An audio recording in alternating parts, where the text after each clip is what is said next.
Good afternoon, everyone.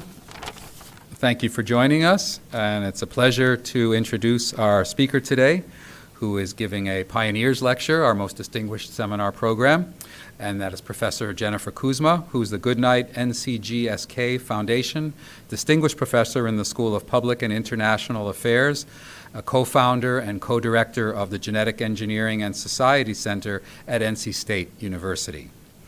Professor Kuzma started her career as a biologist. She received her PhD in biochemistry from the University of Colorado at Boulder, and then did a postdoc in plant molecular biology at Rockefeller University.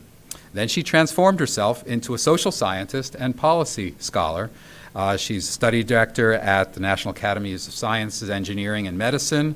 She has been a AAAS Risk Policy Fellow at the USDA.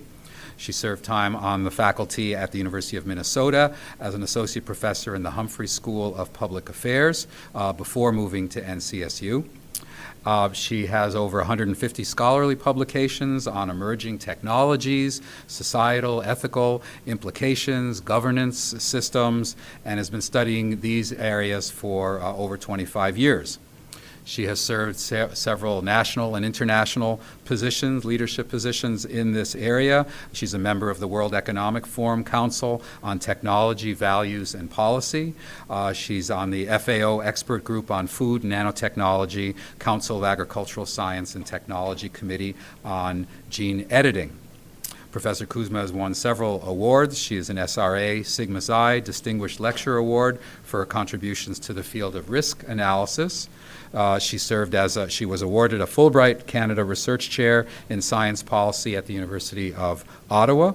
And in 2019, she was elected a Fellow of the AAAS, American Association for the Advancement of Science, for her distinguished work in anticipatory governance, new technologies, and methods for oversight policy analysis. She's interviewed frequently, quoted in the New York Times, Science, Nature, NPR, Washington Post, BBC, PBS Nova, Wired, ABC, and NBC News, and is a real intellectual thought leader in this important area, which keeps getting more and more important as we speak. So please join me in welcoming Professor Kuzma to the podium. So we are presenting you a poster to remember this visit, and I assure you won't have to carry it back. Okay. We will mail it for you, and we thank you very much for coming. Thank you so much. Thanks. This is lovely. My communications director commented on how nice the poster was, so she'll really love this and hang it in my office. I do like to move around a bit, so I'm going to mic up here. Can everybody hear me all right? Well, first of all, it's really a great honor to be here among such a distinguished group like Jean and others and your colleagues, and really in an institute that has been doing interdisciplinarity for many years before I think we have started some of these initiatives at NC State. The first thing I'd like to do is just position myself where I sit, because I think there's a lot of synergies between what we do and what you all do here, and so I'd like to talk about 3 different programs. There are others at NC State, like the Plant Sciences Initiative, Data Sciences Academy, but where I primarily sit is within kind of 3 big initiatives at NC State. And the first is the Genetic Engineering and Society Center. And our tagline, which we took about 2 hours to develop one day, it was a very useful exercise, is integrating scientific knowledge and public values in shaping the future of emerging biotechnologies. So we really like to take the natural science and engineering work that's going on, scientific knowledge and information, but to contextualize that within the values and the ethics and the societal context in which that information is being interpreted, used, and deployed. So we have an interdisciplinary group. We come from the social and natural sciences, engineering, and humanities. So you can imagine the disciplinary differences that we face. We have about 50 affiliated faculty. And we recognize that there's a lot of problems in the world that can benefit from the use of biotechnology. Climate change, which you all are working on here and with the RIGHT project and your bioeconomy and bioenergy studies, food security, environmental remediation, ecological protection and restoration. But there are also problems that genome engineers and genome scientists face with regard to the societal dimensions of public trust, governance, policy, and the social dynamics of genetics and genetic engineering. And there's also a lot of societal challenges we more broadly face with the responsible, equitable, and safe use of these technologies. So our center, although none of us occupy this middle ground exactly here, as a collective group, we tend to consider multiple dimensions of the problems and multiple societal dimensions, including some of the skepticism and criticisms of genetic engineering, and take those seriously as long as they're, founded in science and or ethical and value-based arguments. So we're not anti-science, but we give values and value-based decision-making a prominent place in society. And I'll explain why, a little bit more about the kind of foundations of why we do that in a little bit. So, we're not necessarily pro or anti-GMO. I may be talking more from a critical lens today, just because of the group, and kind of present you with some of the arguments from that more critical lens. But I was a plant scientist, and I was a molecular biologist, and I made genetically engineered organisms, and I totally respect and value the contribution that the science can make to the world. We're also affiliated with the new Interdisciplinary Genetics and Genomics Academy at NC State, which is pretty, we'll talk more about the similarities and differences between your institute and our new institute, just a year or two old. But our center is affiliated with that. Our center is about 9 years old, whereas this is a couple years old. But we are bringing the societal dimensions to the Genetics and Genomics Academy at NC State as well. And I can talk more about that academy if people are interested. My co-director, Fred Gould, who's a very distinguished scientist, entomologist, evolutionary biologist, and National Academies member, like many of you are here, is the co-director of GES with me. So we have our model is one natural science and one social science co-director, and he's also the executive director of this academy. So that's one place where I sit.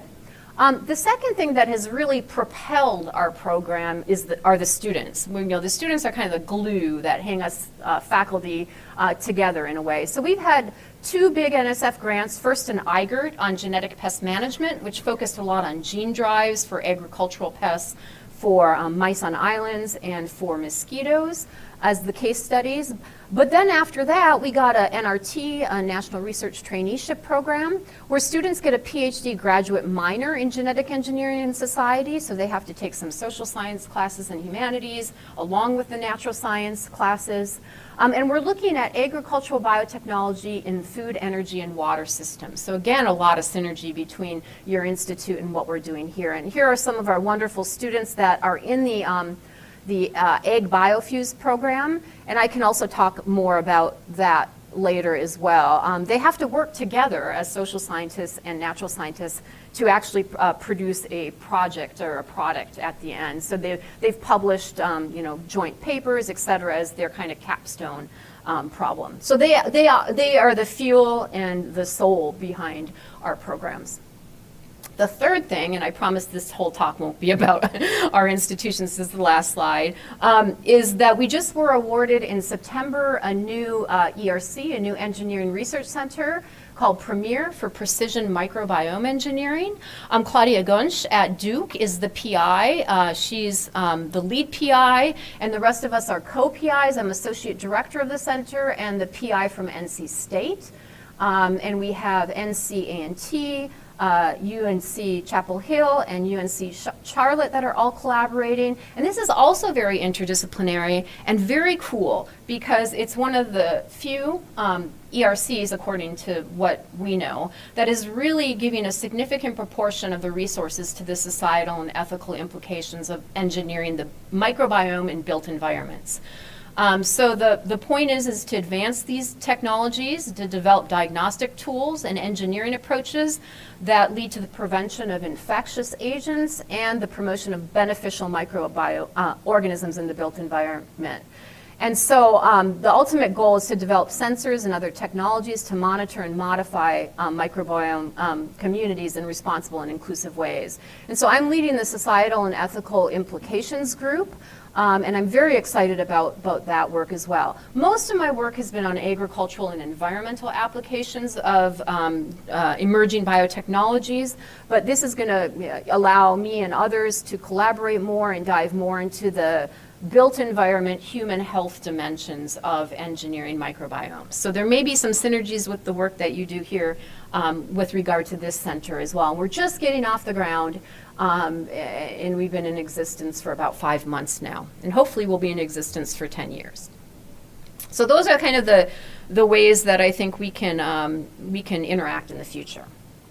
Now, getting to the meat of my talk, which is governance of emerging technologies. And what does this mean?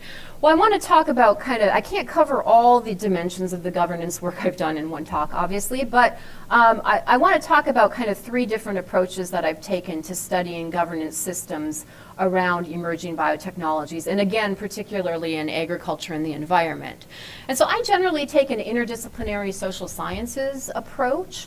It's somewhat rooted in science and technology studies for those of you who are familiar with that area. So there's a bit of humanities, a bit of ethics associated with it, but also, sometimes quantitative social science and qualitative social science approaches.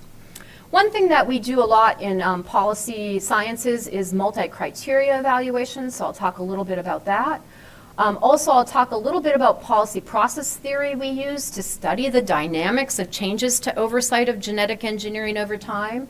And then I'll talk a little bit about studies we've done on responsible research and innovation, time permitting. So kind of looking back to the past with this multi-criteria evaluation and historical analysis using policy process theory, looking at how have oversight systems performed in the past, and then looking towards the future into how might we foster climates of responsible research and innovation as biotechnology and the bioeconomy explodes in the upcoming decades. So I'm going to draw primarily from 3 articles, but touch on some other ones as well. But first, I just want to define terms.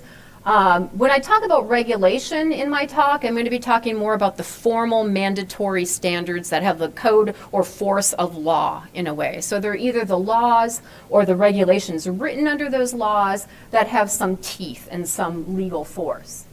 When I talk about oversight, this could be much broader than the top-down regulation. And it could include voluntary standards, responsible stewardship, responsible innovation, and programs like that where they're somewhat formalized but maybe don't have the force of law, for example.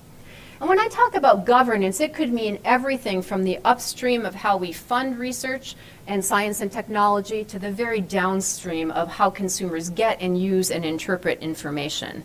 So I may switch between these 3 terms throughout my talk, but I'm using them somewhat purposefully as I go along. So when I say we need better governance, it doesn't necessarily have to mean top-down mandatory government regulation that has the force of law, because I know that sometimes can stifle innovation, although sometimes it can actually promote innovation, which is gene editing is one example that I'll be able to touch on. So, and then again in policy sciences, we often look to the past. We do a retrospective analysis. We don't have a lot of data in the policy sciences. It's not like we can do this controlled experiment of, formulating an oversight system, making some changes, and then, seeing if those changes are effective. So we often have to look to the past. So historians are very useful for this kind of work. In fact, one of our postdocs is a historian. And do a retrospective analysis of how things have performed in order to forecast the future. So the first part of my talk is very retrospective in a way. So it being retrospective, I want to go back to all the way to the first generation of genetically engineered organisms, sometimes called GMOs. If we want to get into terminology later, we can have a discussion about that. But so genetically engineered organisms, as you know, largely the first generation was pretty much large commodity crops like soybean, cotton, corn, and generally pest protective genes like Bt put into plants to protect them from pests like the European corn borer or other pests, or herbicide tolerance, so that we have the ability to spray Roundup on and kill all the weeds, but the genetically engineered plant would survive. Very useful to farmers, saving labor, saving time. and a potentially safer herbicide than many that we're returning to now or were used in the past.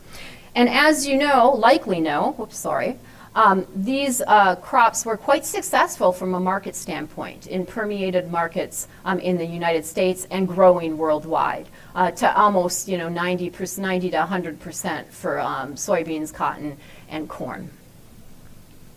So a lot of my work was done early on this first generation in the evaluation of the oversight system. And so I want to bring you back to 1986 when, and we could go back further, but I want to talk about the way that we regulate biotechnology products. And it stems back to the 1986 Coordinated Framework for the Regulation of Biotechnology. And some of the principles for this system, it was a policy document by the Office of Science and Technology Policy under the White House. So it didn't quite have the force of law yet, but it was like, okay, federal agencies, this is new. And the ice minus, the release of the ice minus bacterium was sort of the case that prompted this, the focusing event that sort of prompted this. We need some way to deal with the release of genetically engineered organisms in the environment. And the policy document coming out of the OSTP, this Office of Science and Technology Policy, said, okay, we don't need any new laws necessarily for this. We're going to use existing laws that are already on the book, because it can take decades to pass a new law. In order to pace with this new technology at the time, in 1986, we're going to use these older laws, like the Federal Plant Pest Act, which has been revised to the Plant Protection Act, the Food, Drug, and Cosmetic Act, and the Federal Insecticide, Fungicide, and Rodenticide Act, the Pesticide Act, and the Toxic Substances Control Act. We're going to take these old laws from 1973 to 1906 to 1948, maybe? I might be missing that one. And 1947 for FIFRA. So kind of old laws, and we're going to interpret them in the context of biotechnology. And we're going to assign these regulatory agencies certain products. So you'll notice plant pests. If an organism was a plant pest, it was assigned to USDA under the Federal Plant Pest Act. If it was a food, a biotech-derived food, it was assigned to FDA. If it was a microbe, it was assigned to the EPA as a toxic substance, like chemical regulation. And if it was a plant pesticide, it was, or like Bt protein put into crops, it would be regulated under the Pesticide Act. Now you'll notice here that we don't see genetically engineered animals on here yet. So there were some gaps in this framework, and we had to, as the system matured, we had to plug those gaps and interpret and reinterpret these laws. So genetically, this brings me to my next slide, which is it's much more complicated than this now. So for example, genetically engineered insects are regulated under FDA if they're going to be used to reduce disease, for example. So mosquitoes, genetically modified mosquitoes deployed into the environment to reduce the mosquito population. If there's a disease claim, they're going to be regulated as a new animal drug by the Food and Drug Administration, with the idea that the gene that you're putting in affects the physiology of the organism, therefore we can call it a drug. So that's the legal hook. The second interesting one are how plants are split up. So genetically modified plants, we were using the Plant Pest Act. Now, in the early days of plant biotechnology, we were using agrobacterium transformation. And so bioengineered plants had little sequences from agrobacterium, which is a plant pest. So that was technically the legal hook that USDA could use to regulate genetically engineered plants. Well, what happens later when gene editing comes around or biolistic transformation methods come around and we're no longer using plant pest sequences? There was a gap for about 10, 20 years, and things were exempted from these regulations. So you can see how this very flexible legal framework that we're using old laws in order to regulate new products had gaps and sometimes redundancies that we had to take care of over time.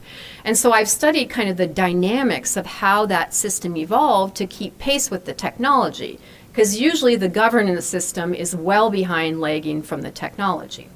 Now, I forgot to mention, but I should mention, the reason why we use these old laws is because theoretically, genetically engineered products aren't as a category any more or less risky than conventionally bred products. It depends on the individual product, right? We can conventional breed something to have higher toxicants or allergens, just like we can genetically engineer something to have higher toxin or allergen levels.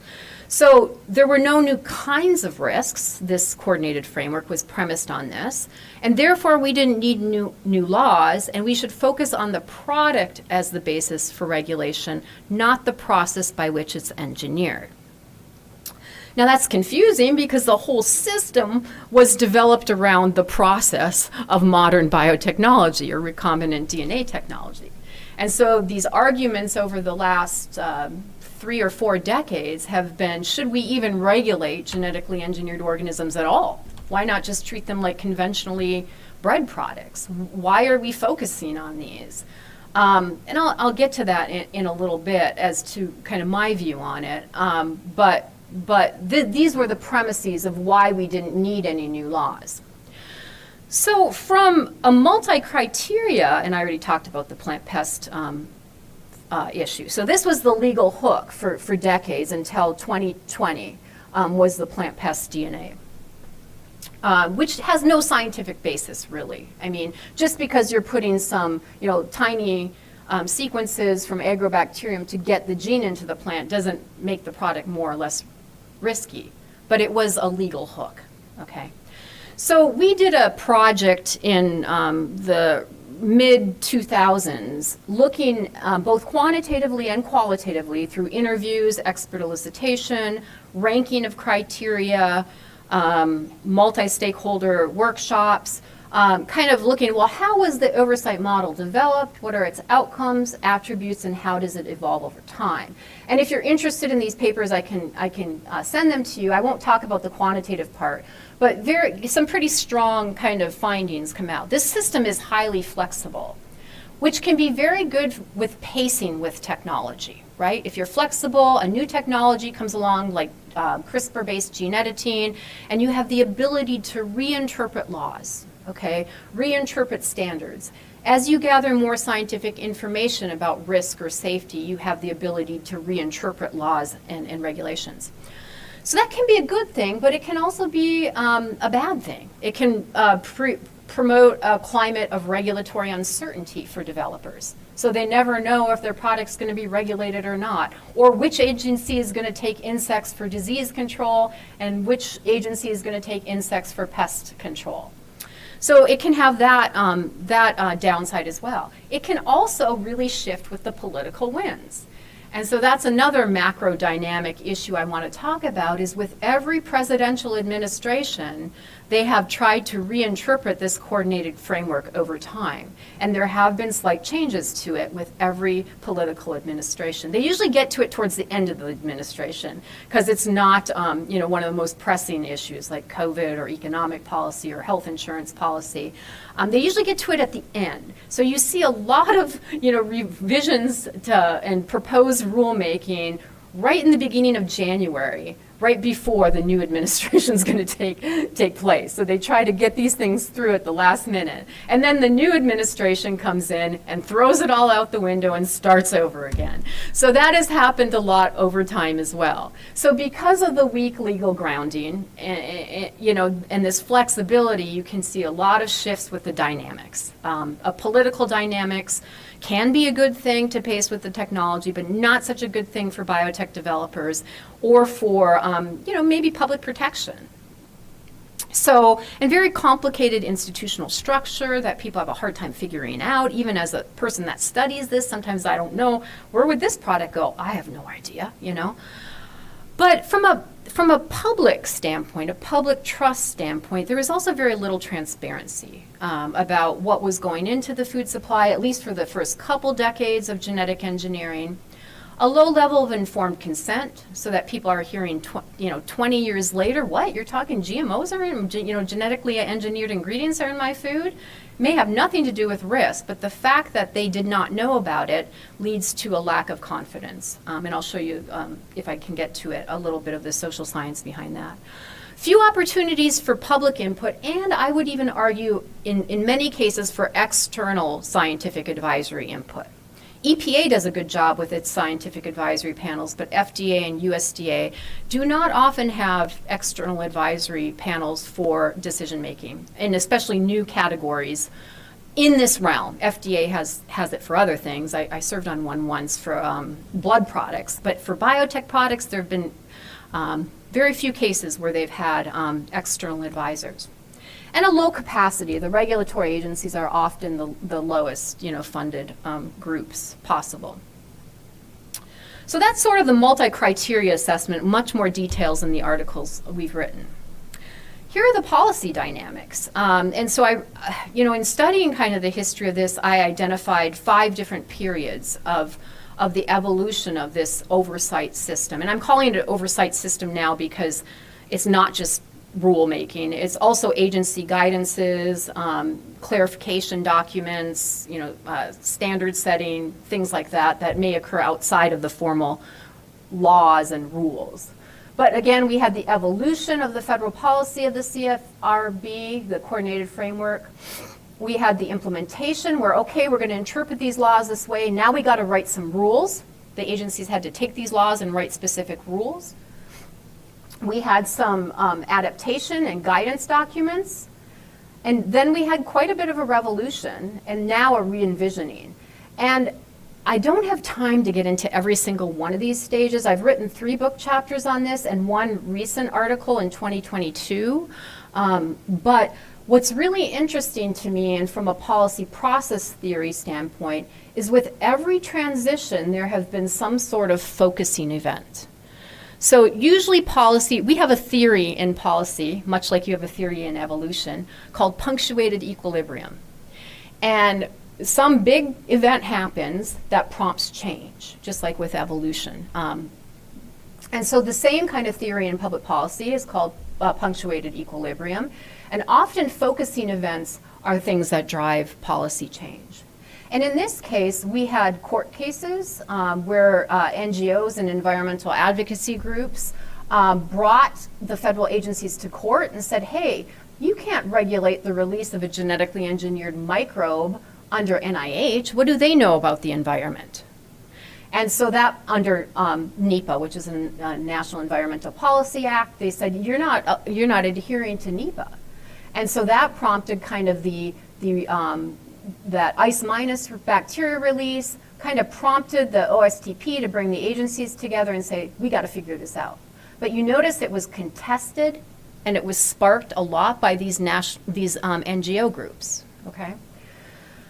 The implementation to the adaptation phase, some of you may remember some of these focusing events about Starlink corn, where there was a BT corn that was approved for animal feed but not for human food, 1999 to 2000. It got commingled into the human food supply. And some NGOs tested taco shells on the shelf, and lo and behold, they found Starlink corn and that it had been integrated into the human food supply. At around the same time, we also had some pharmaceutical production and genetically engineered crops that got commingled going to the food supply. No risk events here, but mishaps is what I call them. People aren't dying in the street. They're not, causing large health concern, but they were things that shook confidence in the system. And so right after that, you had, agency guidances, documents for better distances between pharmaceutical producing plants and non-pharmaceutical producing food supply plants. We also had BT crops and some studies that were done that showed that BT pollen, corn pollen from BT corn, could be harmful to monarch larvae in the laboratory. So then they did a bunch of field trials and they found that there's only particular varieties that might have a high enough concentration in the pollen, and it really depends on the timing of the pollen and the larva development, so there probably wasn't a big reason to worry, but again, it shook confidence in the system. So then you had more revising of agency rules through guidance documents. And this prompted by a lot by NGOs or independent scientists putting out their studies. You know, the taco shells was definitely prompted by NGOs. And then this adaptation to revolution was also kind of based on two really important court cases about GM sugar beets and GM alfalfa, where there was, went all the way to the Supreme Court about not complying with, again, the National Environmental Policy Act. Consumer groups and organic industry groups came together, and they brought these all the way to the Supreme Court. Again, I don't have time to go into the details, but again, a focusing event that prompted some change and some reinterpretation of law for policy.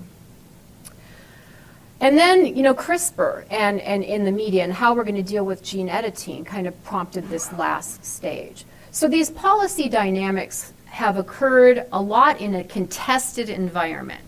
So in general, the analysis was that the first generation of GEOs and well into the second, generally this system was pretty good to allow for pacing with the technology, but it was really under a contested policy environment where there's a lot of controversy, delay, rejection, things being battled out in the media or the courts. Now I'm getting a little bit more value-based. In a lot of ways, the way that the coordinated framework sticks to sound science limits the set of risks or impacts that can be considered in regulatory review. So generally, these laws are developed for very direct toxicity or allergenicity. But there's no place really in our system for broader ecological or socioeconomic considerations with genetically engineered products. And there's really a limited set of technical experts with voice in the oversight process. And generally, most of these decisions are taking place between the product developer and the regulatory agency staff. And some of us have argued that, this process should be more open and more external and with people with more experts and publics with more voice in the process when a really novel product is coming down the pipeline. Maybe not for every crop or for every insect or whatever, but the first GM mosquito release. The first time we put a gene drive into an ecosystem to control mice on islands. So now I'm getting a little bit more into the ethical and STS side of the world. This really marginalizes different values and worldviews, and it may even affect the sustainable and appropriate innovation of biotechnology. So although the first generation was really a market success, in some ways it was a public failure. There's a growing number of people who are seeking out organic foods or non-GMO labeled foods. Our organic standards are currently excluding both GM and gene-edited crops. And so in some ways, we really haven't done our best job with making this a public success. And you may argue with me on that. I'm fine with that. This is the world according to Jennifer. So you get in a little of that today. I'm old enough to have that world kind of according to Jennifer. And then from a more theoretical level and from a risk science perspective, it's hard to base any decision on sound science. There's a quote from Albert Einstein I like: "Science can only ascertain what is, but outside of its domain, value judgments of all kinds are necessary," or something like that. I sometimes have it on a slide. I don't today. But even Albert Einstein, science cannot make a decision for us. And some of the theory behind this is in a risk assessment for a biotech product, who gets to define what a risk is, right? Who gets to decide when there's enough information? Who gets to define what level is safe? So sometimes there's a lot of value, especially in the face of uncertainty. And for many of these products, like the first gene drive in the ecosystem, there's going to be uncertainty. There's almost always uncertainty. I would say there's always uncertainty. Sometimes it's very minimal, sometimes it's greater. And so decision making under uncertainty and based on the same evidence can be more precautious to avoid false negatives or more promotional to avoid false positives. And often that's based on your values and your worldviews. One thing I use a lot is, look at it even as a dose response curve for some sort of toxic substance, the dose of it and the response of an organism. Usually what we can test in the laboratory, our data is usually up here. We want high concentrations and high responses so that we can see them, right? But really what we're concerned about with biotech products is not necessarily people or animals dropping dead on the street or in mass quantities, but what about low levels of exposure over a lifetime or over a generation in an ecosystem? That's what we're really concerned about. So your data is usually somewhere up here, but really what we're concerned about is somewhere down here. And so the first thing is, well, how do you draw that line? There's uncertainty around how you can draw your dose response curve. But even if you know that curve perfectly, what level is safe? I mean, is it, right here? Is it right here? Or is it right here? That can be a value judgment, depending on your worldviews. So this is where kind of, I sort of got thinking down this line pretty early on in my risk assessment career, and how they say risk assessment is more art than science. And so scientific uncertainty is interpreted according to our worldviews. Often industry studies are not trusted, and I've seen this happen. Studies showing any risk are often discredited, sometimes rightfully so, but sometimes not rightfully so. If you pick apart any scientific study, you can find some flaws in it. Okay, furthermore, you can't have a purely science-based regulatory system. You can argue with me on this, and Fred does sometimes, so with me, which is fine. That's why we make good co-directors.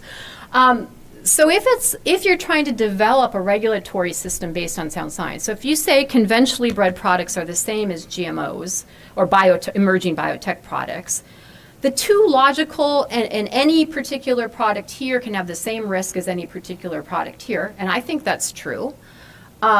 Your two options are, to be strictly scientific, is to regulate every single product, whether it's genetically engineered, conventionally bred, or gene edited, or whatever other techniques come down the pipeline, or to regulate none of them. But which one you choose is a matter of worldview. So often I think we use this, like, regulation needs to be science-based, as sometimes an exclusionary tactic. Scientific information is important, and it should be science-informed, but value judgments are always at play at some level. That's my argument. It'll be interesting to have a discussion on that later. So, and there's a lot of risk perception studies that get into this. How do people perceive risk? It depends on your cultural worldviews. For example, if you have more egalitarian or communitarian worldviews, you're more skeptical of emerging technologies. You often perceive a higher risk. It also depends on the features of the technology, whether you can control it or whether you're familiar with it. So you're gonna perceive higher risk if it's more controllable and less familiar to you than if it's the opposite. So, for example, people often say, well, it's way more risky to drive your car than to eat something that's contaminated with a pesticide. Totally agree. But people are choosing to drive their car, and they're very familiar with it. And so that choice element is extremely important. And when people do have a choice, they tend to pay a premium for non-GM foods. Across a lot of studies, it's about 20% or so. So here we did a study with a $5 bag of rice, and the GM, they were willing to pay $1 more for non-GM rice. But certain benefits can overcome that. And that's benefits of safety and nutrition are the two that come out. If GM is there to improve nutrition or safety, that's the best. Environment, to a certain degree, people are less favorable about frivolous applications, like the pink pineapple, for example. They want to see products that benefit society. Now, this is in surveys, so sometimes you get a little bit of an altruism effect here, but this is across multiple surveys. They also really, when we did another study, trust is a big factor in your attitudes. Do you have trust in the people managing the technology? So there's a lot of different factors that go into public and expert attitudes. So we're not immune to these. We have these same kind of cultural and cognitive factors that come into play with experts as well. And a lot of different factors, trust, the psychometric factors associated with the technology, but also with the individual, and many other factors as well. Okay, so that's kind of where the historical part ends, is that, what public perception studies have told us about oversight of these products. People like transparency, mandatory systems, opportunities for input, knowledge, and choice. But how our systems for non-medical products have developed is really low transparency, generally no informed consent. Now, we do have a new labeling law that went into effect. However, it excludes some things that people care about. Like, for example, the new bioengineered food disclosure standards, has to be foreign DNA in the final product for it to be labeled. So gene editing, if it was cisgenic, wouldn't necessarily be included, or something like if there was no DNA, like a refined oil from a genetically modified plants. But few opportunities for meaningful dialogue and input. And then that brings us to gene editing. So where do we go, from here, and what are we doing now? And I don't have to explain gene editing to this audience, so that's good. Although, I should say that sometimes when we communicate about it, we talk like it's all going to be these little cis, mutations in one gene, and it's no big deal. It's the same as a conventionally bred product, when really we might be changing multiple genetic pathways and inserting foreign genes, et cetera. So I think there's some confusion there about how.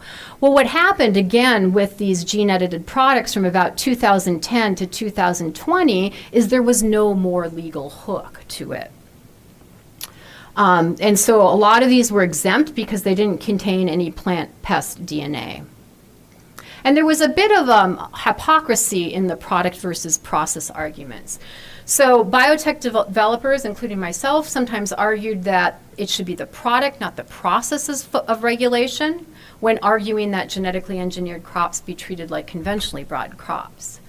But when it came to gene editing, they said gene editing is different than transgenic or first generation GMOs, and so therefore it should be exempt from regulation. So do you see that kind of bit of a hypocrisy there?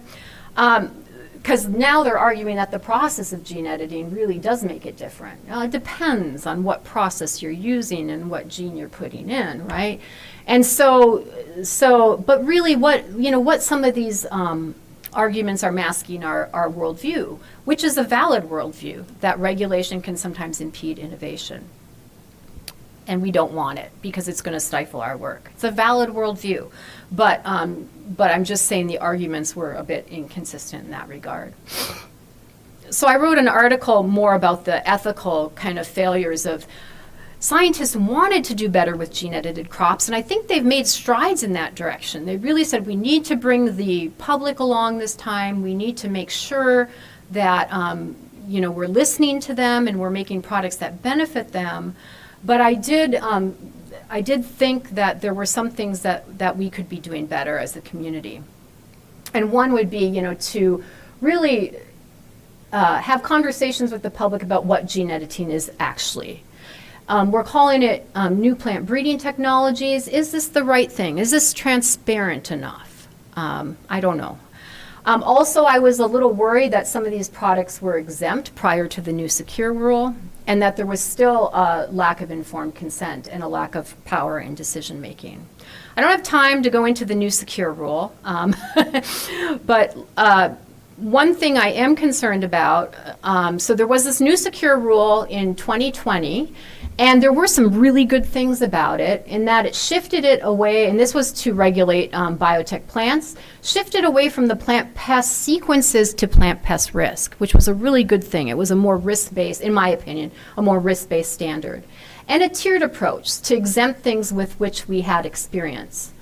There were some failures, I think, in that this is a long story, but it failed to invoke the noxious weed provisions of the Plant Pest Act, despite the fact that that was probably the main risk category that we saw with first-generation crops. In other words, the overuse of herbicides may have led to more glyphosate-resistant weeds, and we didn't have a way to manage that with the first generation, and now we're dealing with it in this second generation.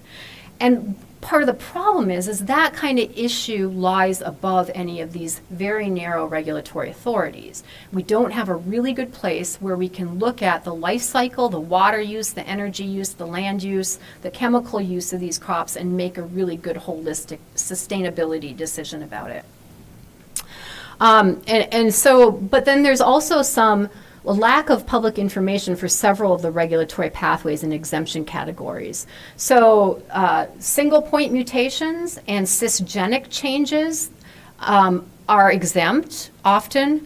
And for some of them, you can have a self-exemption pathway. And there may not be public information. And even for some of the regulatory pathways, the regulatory status review, there's no comment period in the Federal Register or any external scientific review of those to make sure it's not a plant pest risk.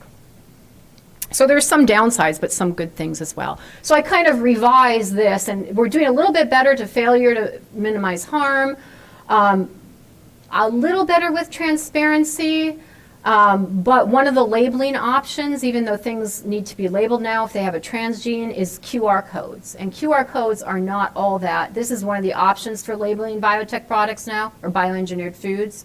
They're not that transparent with this is all that needs to go on the product. You do have a choice of using this, or one of the word labels, but that's kind of might be a gap in public transparency. I'm not saying we have to label because of risk. This is a value-based thing, right? This is a consumer choice thing.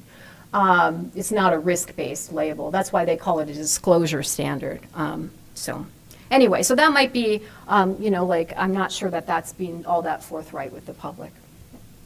Okay, so we actually argued for some sort of post-market certification process for gene-edited crops. Maybe we don't have to regulate them all. I don't think we have to. There may be some that really, from a risk-based perspective, deserve to be exempt and so forth.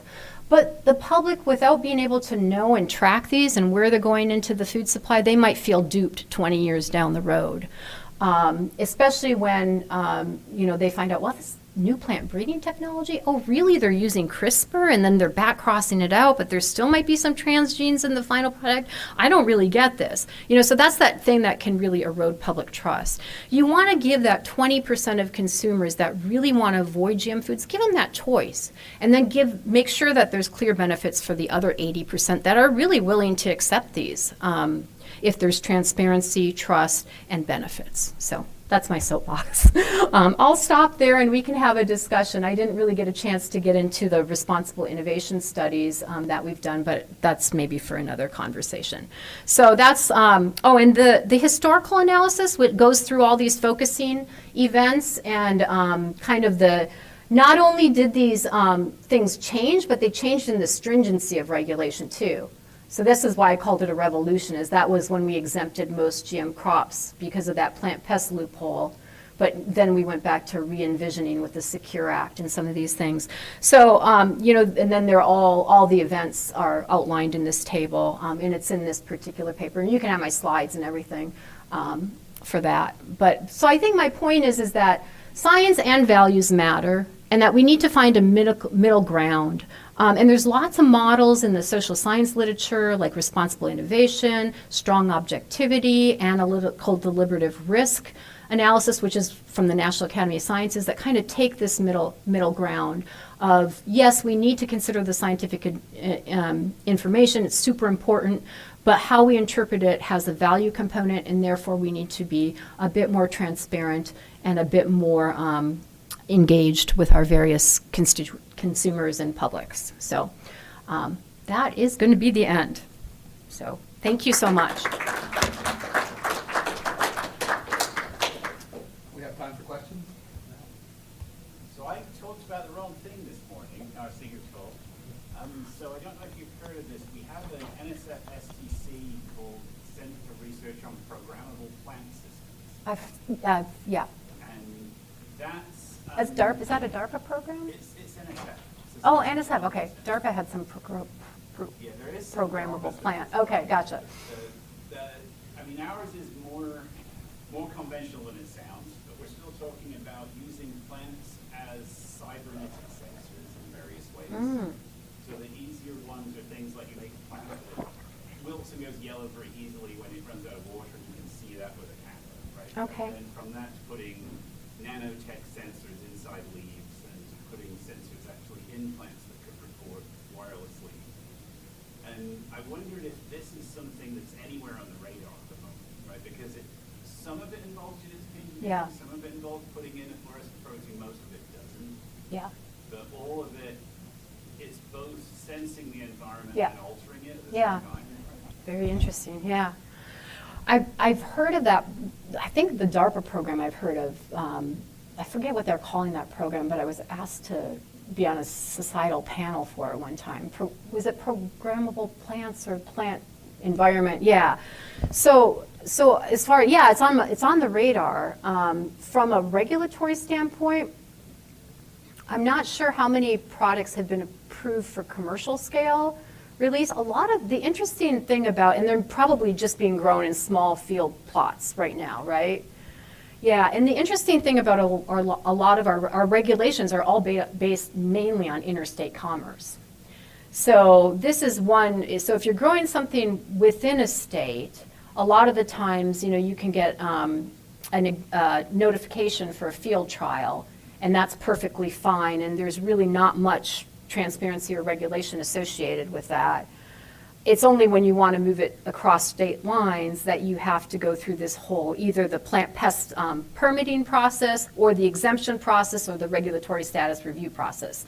So there were a lot of things done in the, and I kind of see this as akin to the pharmaceuticals and plants things, is that there were a lot of pharmaceutical producing plants grown in field trials that you could market the product from, as long as you didn't transfer the plant across state lines. So I'm wondering, are those mainly greenhouse studies now, or more? We're doing things in the field, but Yeah. it tends to be that Cornell do a lot of the sort of front end work, but most of the plants are in our fields here. And Yeah. we don't send them there, right? And Yeah.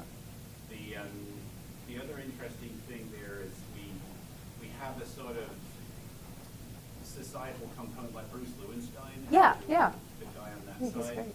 And that's really got them quite excited because it's a different orthogonal dimension. Yeah. Because people tend to be very favorable to tech and very opposed to genetic modification. Exactly. Right? So Yeah. it depends on how we market it.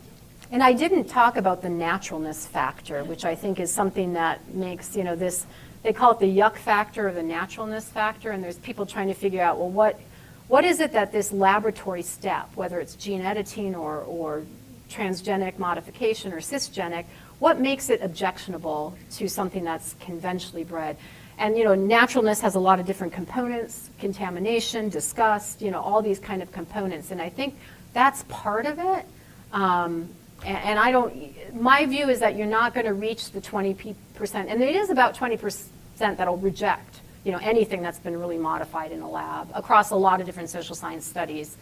And so I don't know how, people are very accepting, like you said, of this technology, but it doesn't have that yuck, that naturalness, it's a gadget. I'm okay with this, but once you start messing with genes, it tends to take on that dimension. And touches on some naturalness values, I think, there, and contamination values, and integrity, like the wholeness of the organism and the being. Yeah, I'm sorry. Until you tell them there's radiation. Yeah, yeah. Yeah, just around, with the group that's doing the sort of societal dimension in crops. Samara Kumar at the University of Arizona, Okay. she's designed, and it'll launch very soon, a national survey. But one of the things that we're going to probe there is who is the one making this technology. Yeah, yeah. And I suspect, you showed sort of these events that happen, they're all industry issues. Exactly, yep. And then I didn't mention that, but it's in the paper, yeah, yeah. Regulation has, we're in the 80s, 90s, and through the 2000s, promoting a technology. Yeah, Right, yeah. that the U.S. is going to be the world leader. Yeah, And so there's that context that, when people talk about transparency and CDI. Absolutely. There's a reason for that, because we really didn't want to tell the rest of the world what our innovation was. right, right. And that can change now, maybe. Yeah. Then I just wanted to point out that is a key question that is yet to ever be addressed. Yeah. versus John Innes. Right. There, I mean, Two very different perspectives. yeah, I have seen, no, that's a great point. I have seen, surveys of who do you trust the most, and luckily academic scientists are very well trusted compared to industry or government scientists. And we were talking this morning about a case study with the genetically modified mosquito, and there might be other reasons for this, but the Oxitec mosquito is not as trusted by the NGO groups as the Wolbachia mosquito. And that was, developed by more of a coalition and not by a single kind of company that's trying to dominate in the field. And I suspect the same is true with biotech crops. And you'll see surveys of trust levels definitely higher for non-industry scientists. And it's nice to see in the like your the gene drive efforts right now, like target malaria and mice on islands, are being developed by these kind of foundation NGO academic coalitions. And they're trying to go about it in a more stepwise and engaged way with stakeholders and publics on the ground, and taking it more in a kind of slow fashion. And so I think there is some movement there. The problem is that our technology development system is so focused on the market-based economy that eventually, in order for something to succeed and get the capital it needs to continue, it's probably going to have to be privatized. And that'll then reduce the trust level. I'm just, the dynamics of the whole thing. Yeah, you mentioned another thing about transparency. At least in the United States, we do have a way to get, you can choose non-GMO whenever you want, and that's called bioorganic. Yeah, yep, exactly. So that's part of Yep. why the Secure and that evolved, was because the organic standard in the United States excluded GM. Yeah, If the organic standard had not done that, then we might have a little bit different regulations around all the other. yeah, yeah. Yeah, no, that's definitely true. They could definitely buy organic. But USDA did that, right? They basically told the organic people, Yep. well, if you don't want it, fine, but we're going to go the other direction on this. Yeah. And we know now as a nation, whether you know it or not, but the Yeah. option is there. I think part of the problem with that, on the flip side, and I agree with you, that is a way that you can avoid it. They're generally higher cost, and there's some equity issues associated with, say, well, just buy organic if you want to avoid it. It costs a lot more. And so that, I guess that doesn't have the best equity portfolio or profile, if you will. Yeah. Any other questions? Please join me in thanking them. Thank you for having me.